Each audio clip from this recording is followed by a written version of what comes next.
അങ്ങനെ ഡൽഹി എയർപോർട്ടിലെത്തി. നാടിൻ്റെ മണം കിട്ടി തുടങ്ങി. അപ്പോൾ ഒട്ടും എനിക്ക് ഇഷ്ടപ്പെടുന്നില്ല. അയ്യോ, ഒട്ടും പറ്റത്തില്ല എനിക്ക് ഇവിടെ ഇരിക്കാൻ. വന്ന എക്സൈറ്റ്മെൻറ്റ് എല്ലാം പോയി കിട്ടി. ഓർമ്മയുണ്ട് തന്നെ, ഓർമ്മയുണ്ട് തന്നെ, ഓർമ്മയുണ്ട് തന്നെ.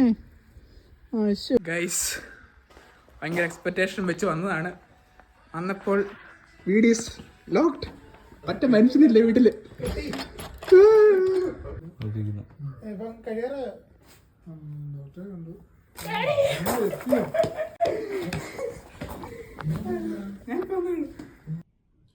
Morning guys, morning. അയ്യോ, നല്ലൊരു ഉറക്കം ഉറങ്ങി എണീറ്റിട്ട് ഫുഡ് കഴിച്ചു. ഫുഡ് വന്നപ്പോൾ എണീറ്റാ ഞാൻ. അത് എണീറ്റ് കഴിഞ്ഞ് ഞാൻ നോക്കിയത്തേക്ക് മാപ്പിൽ നോക്കിയത്തേക്ക് നമ്മളിപ്പോൾ ഇന്ത്യക്ക് മേളിൽ ഇപ്പോൾ എത്തും. അടുത്തെത്താറ് മീൻസ് ഏകദേശം അതിന് മേളിൽ പോലെ ആയി.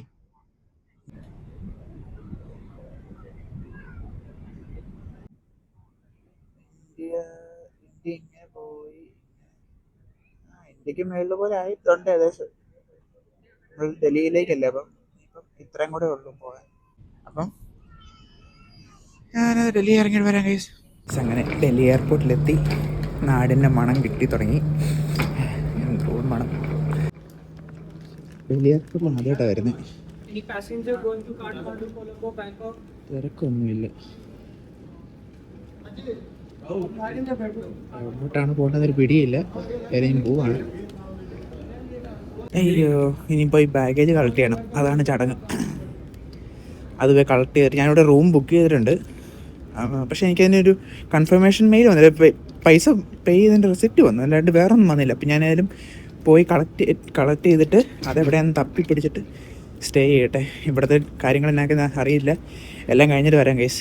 നാട്ടിലെത്തി. അയ്യോ, ഒരു സമാധാനം. ഇനിയിപ്പോൾ ഇവിടുന്ന് ഫ്ലൈറ്റ് മിസ്സായാലും കുഴപ്പമില്ല. എങ്ങനെയും ഈ നാട്ടിലെത്താലോ. ട്രെയിൻ പിടിച്ചാണല്ലോ എങ്ങനെയും നാട്ടിലെത്താലോ. വല്ലാത്തൊരു മണം. ഡൽഹി എയർപോർട്ട് വലിയ രസമില്ലെന്ന് എന്നോട് ചേച്ചി പറഞ്ഞായിരുന്നു. എൻ്റെ ചേച്ചി, നമ്മുടെ കൊച്ചി എയർപോർട്ടൊക്കെ നമ്മൾ കണ്ടിട്ട് നമ്മളിവിടെ എന്തെങ്കിലും ആ ഒരു ക്വാളിറ്റി ഇല്ല. എന്തായാലും കണ്ടറിയാം. അതായത് നമ്മളിപ്പം ഇമിഗ്രേഷൻ കഴിഞ്ഞു. ലഗേജ് വെയിറ്റ് ചെയ്തിരിക്കുക. വന്നു തുടങ്ങിയതേ ഉള്ളൂ. ഇവിടെ വന്നിട്ട് എന്നാ കഷ്ടപ്പാടായിരുന്നു. റൂമിലോട്ട് പോയില്ല. റൂം എടുത്തായിരുന്നു, പക്ഷേ അങ്ങോട്ട് പോയില്ല. അത് എവിടെയും തപ്പി പിടിക്കാൻ സമയമില്ല ഇനിയിപ്പം. കാരണം കസ്റ്റംസിൻ്റെ അവിടെയൊക്കെ പോയിട്ട് ഡിക്ലെയറൊക്കെ ചെയ്ത് വന്ന് സമയമെടുത്തു. അതുകൊണ്ട് ഇവിടെ എല്ലാം കണ്ടുപിടിച്ച് കുറേ നടക്കാനുണ്ടായിരുന്നു. കണ്ടുപിടിച്ചിട്ട് ഡിപ്പാർച്ചറിൻ്റെ എത്തി. ഇനിയിപ്പം ഇവരോട് സമയമൊന്നുമില്ല, ഫ്ലൈറ്റ് ഉടനെ എടുക്കും. ഒന്ന് ഫ്രഷ് ആണെന്നെങ്കിൽ ഉണ്ടായിരുന്നു. ഇനിയിപ്പോൾ പറ്റത്തില്ല, ജസ്റ്റ് മുഖമൊക്കെ ഒന്ന് കഴുകാമെന്ന് വെച്ചു. അപ്പോൾ ഇവിടെ വന്നു കഴിഞ്ഞപ്പോഴത്തേക്കും ഒരുമാതിരി വഴവഴപ്പ്. പിന്നെ ഈ എയർപോർട്ട് ഒട്ടും എനിക്ക് ഇഷ്ടപ്പെടുന്നില്ല.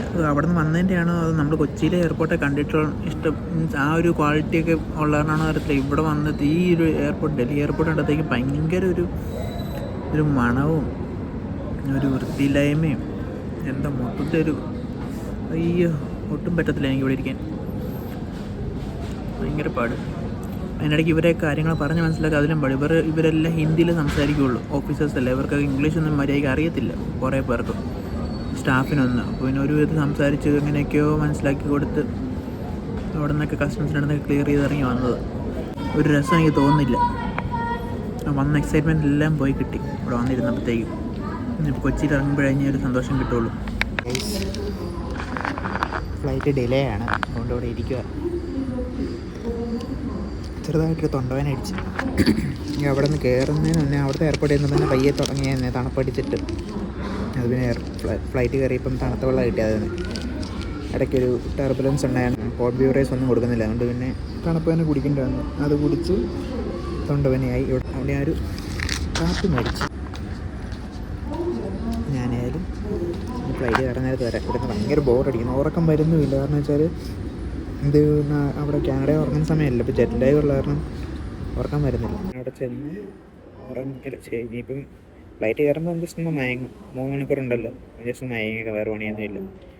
ഇത് കഴിഞ്ഞ് അവിടെ ചെന്ന് ഇനിയിപ്പോൾ ഞാൻ ഫ്ലൈറ്റ് കയറുന്നത് അപ്ഡേറ്റ് ചെയ്യാം. അതിനെ നാട്ടിലെത്തുമ്പോൾ കൊച്ചിയിലെത്തുമ്പോൾ ബാക്കി അപ്ഡേറ്റ് തരാം guys.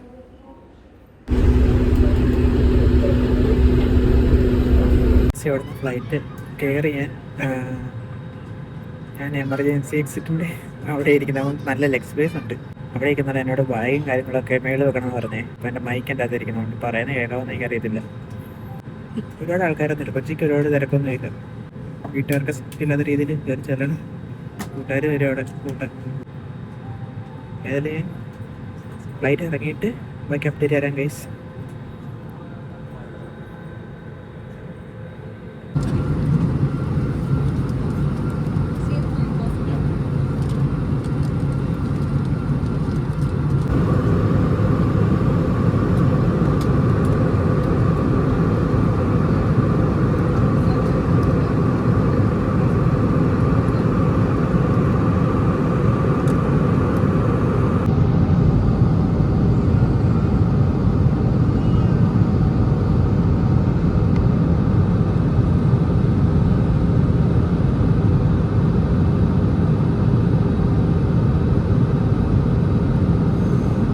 I'm finally here at the Kochi international airport. എൻ്റെ കൂട്ടുകാർ പുറത്ത് വെയിറ്റ് ചെയ്തിട്ടുണ്ട്. ആൾക്കാരുള്ളതാണ് ഫേസിലോട്ട് ക്യാമറ വെക്കാത്തത്. പുറത്തിറങ്ങിയിട്ട് ഞാനെല്ലാം പറയാം ഗൈസ്.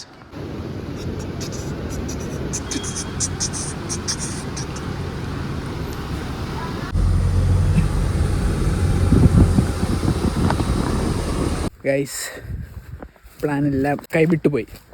ഞങ്ങളിവിടെ എയർപോർട്ടിൽ നിന്ന് ഇറങ്ങി വന്ന് ഞങ്ങൾ ഫുഡൊക്കെ കഴിച്ചു. ഞാൻ എൻ്റെ വീട് നിർത്തിയതിന് ഇടയ്ക്ക്. അത് കഴിഞ്ഞിട്ട് മൊത്തം പറ്റി വരണ്ട് വേനൽക്കാലമായിട്ട് ഭയങ്കര ചൂട്, ഭയങ്കരമായിട്ട്. ഇവിടെ വീട്ടിലെത്തി കഴിഞ്ഞ് ഭയങ്കര സർപ്രൈസൊക്കെ. ഞങ്ങൾ ഭയങ്കര പ്ലാനിങ് ഒക്കെ ചെയ്ത് ഡിക്കി തുറക്കുമ്പോൾ ഡിക്കി എന്ന് ഇറങ്ങി, മീൻസ് ഒരു കൊറിയർ കൊണ്ട് ഏൽപ്പിക്കാൻ അങ്ങനെ വലിയ പ്ലാനൊക്കെ ചെയ്ത് വന്നു കഴിഞ്ഞാൽ ഡിക്കിയത് കയറിയിരുന്ന് വണ്ടിയൊക്കെ ഓഫാക്കി കുറച്ച് നേരം ആവി എടുത്തിരുന്നു. കുറച്ച് നേരം മനസ്സിലായി വീട്ടിലാരും ഇല്ലെന്ന്. കുറേ ബെല്ലടിച്ച് ആരും ദിവസം മമ്മിക്ക് മെസ്സേജ് അയച്ചു. മമ്മി പറഞ്ഞു അവരെല്ലാം ഹോസ്പിറ്റലിൽ ഹോസ്പിറ്റലാണ്. ഇപ്പം വീടിൻ്റെ അകത്ത് കാരണം പുറത്ത് ഭയങ്കര ആവി. അതുകൊണ്ട് ഞാൻ പിന്നെ ഡാഡിയെ മാത്രം വിടാൻ പറഞ്ഞു ഇങ്ങോട്ട്. ഡാഡിയെ മാത്രം വിടും ഇങ്ങോട്ട്. അത് കഴിഞ്ഞിട്ട് പിന്നെ ഞാൻ ഓർക്കുന്നത് ഡാഡിയെ പിടിച്ച് ഡാഡി ആദ്യം സർപ്രൈസ് ആക്കാം. ഡാഡി വലിയ സർപ്രൈസ് ആവില്ല. അത് കഴിഞ്ഞ് പിന്നെ മമ്മിയെ അവളെയും ഹോസ്പിറ്റലിൽ പിക്ക് ചെയ്യാൻ വേണ്ടി ഞാൻ വണ്ടി എടുത്ത് പോകാമെന്ന് ഓർത്ത്. അവിടെ സർപ്രൈസ്, അത് വേറൊരു രീതി സർപ്രൈസ് ആക്കാമെന്ന് ഓർത്തി. എന്തായാലും സർപ്രൈസ് ആക്കണം. ഒന്നെങ്കിൽ വീണ്ടും കയറി നിൽക്കും, അല്ലെങ്കിൽ വണ്ടി എടുത്ത് അങ്ങനെ പോകും. എന്തായാലും സർപ്രൈസ് ആക്കും ഞാൻ. അത് അതിൻ്റെ ഇടയ്ക്ക് ഇവിടെ വന്ന് ഞാൻ ഒരാളെ കണ്ടത്തേക്ക് ഭയങ്കര സങ്കടമായി എനിക്ക്. ഇവിടെ ആണെങ്കിൽ എൻ്റെ ബേബി പെണ്ണ് ഇവിടെ എന്നെ മീൻസ് ഭയങ്കര കുറയായിരുന്നു. മീൻസ് ഒരു വണ്ടി പരിചയമില്ലാത്ത വണ്ടി വന്നത്തേക്കും ഭയങ്കരമായിട്ട് കുറച്ചുകൊണ്ടിരിക്കുന്നു. അതുകൊണ്ട് ഞാൻ പെട്ടെന്ന് പേര് വിളിച്ചേക്കും. അവൾ പെട്ടെന്ന് കുറേ നിർത്തി. അതുകൊണ്ട് എന്നെ കണ്ടത്തേക്ക് ഇവളുടെ മുഖമൊക്കെ മാറി പെട്ടെന്ന് കുറേ നേരം എന്നെ നോക്കിക്കൊണ്ടിങ്ങനെ ഇരുന്നു. കണ്ണൊക്കെ നിറയുന്ന രീതിയിൽ എത്ര നാളായി, എവിടെ പോയേക്കുമായിരുന്നു, എന്നെ ഇട്ടേച്ച് എവിടെ പോയേക്കുമായിരുന്നു എന്ന രീതിയിലൊക്കെ ഭയങ്കരമായിട്ടൊരു ഇത്. അതായത് അപ്പോൾ അത് കണ്ടത്തേക്ക് എനിക്ക് ഭയങ്കര സങ്കടമായി. എൻ്റെ ഡൂബിപ്പഞ്ഞി ഇറക്കാട്ടോ. ഇതിൻ്റെ താക്കോൽ പൂട്ടിയിട്ട് അതുകൊണ്ട് എനിക്ക് ഇറക്കാൻ പറ്റാത്തത്. താക്കോൽ എൻ്റെ കയ്യിലില്ല. സോ എല്ലാം കഴിയുമ്പം ഞാൻ ചുന്ദരി ഇറക്കും. കേട്ടോട്ടിപ്പന്നെ ശരിക്കും ഇങ്ങനെയല്ല ഞാൻ പ്ലാൻ ചെയ്തത്. ഞാനാണെങ്കിൽ ഇവളെ അഴിച്ച് വിട്ട് എൻ്റെ അടുത്ത് ഓടി വരുന്ന റിയാക്ഷൻ എടുക്കാനേ പ്ലാൻ ചെയ്തു. പക്ഷേ ഇവള് കുറയുമ്പോഴത്തേക്കും ഇവളുടെ റിയാക്ഷൻ കണ്ടത് എനിക്ക് ഭയങ്കര സങ്കടം. മീൻസ് അവളുടെ ഒരു ഇത് കണ്ടത് ഭയങ്കര സങ്കടം. അവിടെ തന്നെ അവളുടെ അടുത്തോട്ട് തന്നെ ഞാൻ പോയേച്ചു.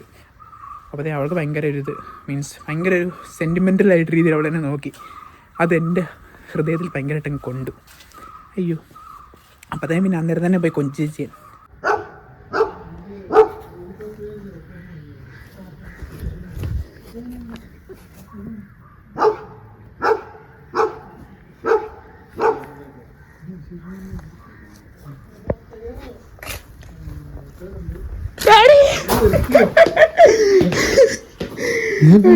ഞാൻ വന്നുള്ളൂ. ഞാൻ പ്ലെയിൻ വന്നു. അതൊക്കെ പറഞ്ഞു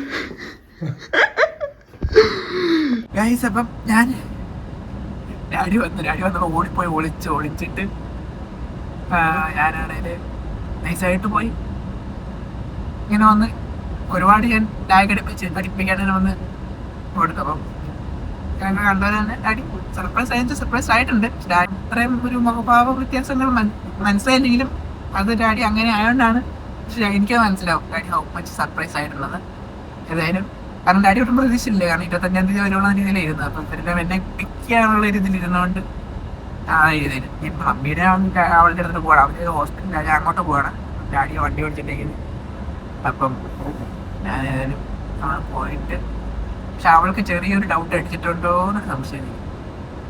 അവിടെ എനിക്ക് മെസ്സേജ് വെച്ചിട്ട് എവിടെയാ, നീ ഉറങ്ങിയില്ലേ, അവിടുത്തെ സമയം എന്നായി ഇതൊക്കെ പറഞ്ഞ് ഒരു ഡൗട്ട് അവൾക്ക് അടിച്ചിട്ടുള്ള ഞാനായാലും ചെല്ലാം.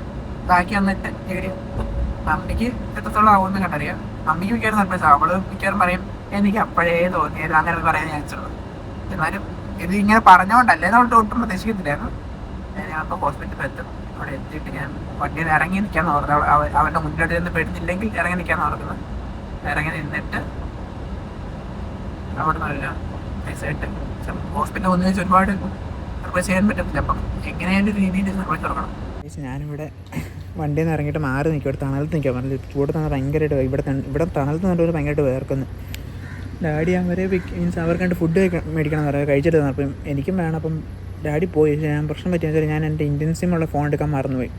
മണ്ടത്തരം കാണിച്ചു. ഡാഡിയെ കോൺടാക്ട് ചെയ്യാനല്ലേ അവരെവിടെയും ചോദിക്കാനൊന്നും എൻ്റെ ഇല്ല. ഞാനിവിടെ പെട്ട് നിൽക്കുക. അവരെപ്പോൾ വരുമെന്ന് അറിയത്തില്ല. ഇവിടെ ഇങ്ങനെ നിൽക്കുക. അവർ വരുന്നവരെ ഇവിടെ നിൽക്കണം. ഡാഡിയോട് പറഞ്ഞ് ഏൽപ്പിച്ചില്ല എന്നാ ചെയ്യേണ്ടത്, എന്നാ പറയേണ്ടത്. മമ്മി ചോദിച്ചാൽ എന്നാ പറയേണ്ടത് ഒന്നും പറഞ്ഞില്ല. ഡാഡി ഇവിടെ മിക്കവാറും കുളവാക്കാൻ ചാൻസ് കാണുന്നുണ്ട്. ഡാഡി ഓൾറെഡി മമ്മി വിളിച്ചപ്പം ഒരു സാധനം അതൊക്കെ ഉണ്ട്, വരുമ്പം പറയാം, അങ്ങനെ രീതിയിലാണ് പറഞ്ഞേക്കുന്നത്. പക്ഷേ എൻ്റെ റൂമൊന്നും ക്ലീൻ ആക്കി ഇട്ടിട്ടില്ല. ഞാൻ ഇന്നും ഒരു ആർക്ക് അറിയത്തില്ല. അതുകൊണ്ട് റൂം ക്ലീൻ ആക്കിയില്ല, AC പിടിപ്പിച്ചില്ല, ഒന്നും ചെയ്തിട്ടില്ല. അതുകൊണ്ട് ഞാൻ മിക്കവാറും അവളുടെ റൂമിൽ കിടക്കും. അത് നടക്കുള്ളൂ. ഒരുപാട് നേരത്തെ കാത്തിരിപ്പിനൊടുവിൽ അവർ വരുന്നുണ്ടെന്ന് വിശ്വസിക്കാൻ ഞാൻ ദൂരെ നിന്നൊരു നിഴൽ കണ്ടു. അവളെപ്പോലെ തോന്നി എനിക്ക്. നടപ്പ് കണ്ടിട്ട് അവളായാൽ മതി. ഞാൻ അവിടെ നിന്ന് പോസ്റ്റ് അടിച്ച് ചത്ത്. അയ്യോ, ഞാൻ ഡാഡിയെ ആരെങ്കിലും ഫോണിൽ നിന്ന് ഡാഡിയെ വിളിക്കാൻ ഓർത്തിരിക്കുകയാണ്. എൻ്റെ ഫോണിൽ നിന്ന് പോകുമല്ലോ, വിളിക്കാൻ ഓർത്തിരിക്കുകയാണ്. അപ്പോഴത്തേക്കും കണ്ടത് ഡാഡി അവരായാൽ മതിയായിരുന്നു. അവരാണ് ഗൈസ്. അവളെയും കണ്ടു, ഡാഡിയെയും കണ്ടു. നന്ദി കാണുന്നില്ലല്ലോ. അയ്യോ ഗൈസ്, അവരെന്നെ കണ്ടില്ലെന്ന് തോന്നുന്നു. ഞാനതിൽ അങ്ങോട്ട് പോവാണ്. വെയിറ്റ്.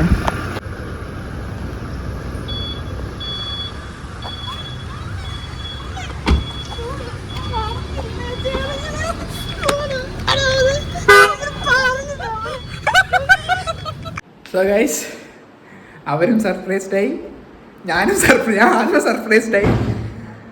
വേറെ ഞങ്ങളെല്ലാം കഴിഞ്ഞ് വീട്ടിൽ വന്ന് ഫുഡ് മേടിച്ച് വീട്ടിൽ വന്നു. എനിക്കൊന്ന് ഫ്രഷ് ആവണം. ഫ്രഷായിട്ട് ഫുഡും കഴിച്ചിട്ട് ഒരു മയക്കം ജസ്റ്റ് കുറച്ച് നേരം ഉറങ്ങിയിട്ട് ഞാൻ അടുത്ത വീഡിയോ ആയിട്ട് അടുത്ത വ്ലോഗ് വരാം. So this was A surprise. How was you surprised? എന്തുവാടി അമ്മി, എങ്ങനെ ഉണ്ടായിരുന്നു എൻ്റെ സർപ്രൈസ്? പറയൂ. എങ്ങനെ ഉണ്ടായിരുന്നു പറ. ഭയങ്കര സർപ്രൈസ് ആയിരുന്നു.